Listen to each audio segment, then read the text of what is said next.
स्वागत है आपका। झारखंड में अमित शाह की ओर से यूसीसी लागू करने के ऐलान पर बिहार में सियासी बवाल शुरू हो गया है। एनडीए के सहयोगी दल जेडीयू ने इसका समर्थन नहीं किया है। वहीं पार्टी के राष्ट्रीय प्रवक्ता राजीव रंजन ने कहा कि यूसीसी सामूहिक विमर्श का मसला है।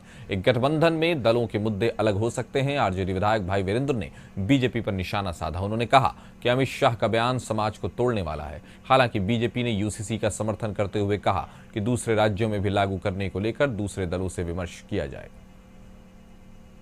भारतीय जनता पार्टी ने अगर यूसीसी की बात की है तो हम लगातार झारखंड में भ्रष्टाचार और जो वंशवाद को लेकर वहां जो विकृतियां हैं उसकी ओर जनता का ध्यान आकृष्ट कर रहे हैं। इसलिए कि अगर आदिवासियों का कल्याण केवल शिबू सोरेन, उसके बाद हेमंत सोरेन को अगर कुछ हो जाए, अगर वो जेल चले जाए तो फिर कल्पना सोरेन, इस स्थिति से झारखंड को अगर उबारना है तो निसंदेह वहां एनडीए की सरकार बननी चाहिए और जो वातावरण है उसमें एनडीए की सरकार बनती हुई दिख रही है। यानी जिन राज्यों में चुनाव होते हैं उस राज्यों में जाकर बड़ी बड़ी बात बोलते हैं अमित शाह जी, और जुमलेबाजी के नारा वही देते हैं।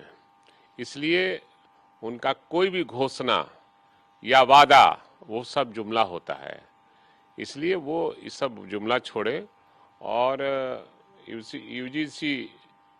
यूसीसी जो ये बना रहे हैं वो डपुरसंकी है और निश्चित रूप से वहाँ के समाज को तोड़ने की साजिश चल रही है।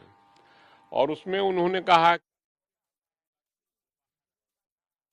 जिस प्रकार से भाजपा शासित राज्यों में लगातार सभी के लिए एक कानून बने और वो कहीं न कहीं सब पर लागू हो, ये भाजपा शासित राज्यों में शुरुआत हुआ है।